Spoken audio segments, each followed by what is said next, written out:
What's up mga buseng? So karon on the way tapadong dito sa Mandawi no sa kasa sa GAC Motors kay natay pa-check nga unit which is kining atong gidala karon kay requested ni sa tuang prospect buyer nga iyay pa-check ang unit. So wata magdugay naabot ta diri sa GAC Motors og mao ni nga unit ato ipa-check no kining impaw. Wala kaayo daghan ani nga modelo no. So makita ninyo dili siya common hasta yung color.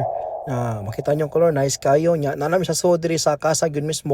So maghuwat lang ta kung kano sa ato anang torno no para ila i-check. So nanato ang unit diha naka-ready na para ilang i-lift up para ma-check nila under chassis o wabay mga nang buto diha. But before ana ila sa nagi-una og check kining sa engine nga parts, ang battery kung goods pa ba nya, ang oil ila pa nang i-check tanan diha. Kunya, ilan na ipasaka para ma-check nila ang under chassis, ang mga brake kung okay pa ba, ang suspension kung goods pa ba. Natay full video ani mga boss, at tatangin ninyo para makita ninyo tanan.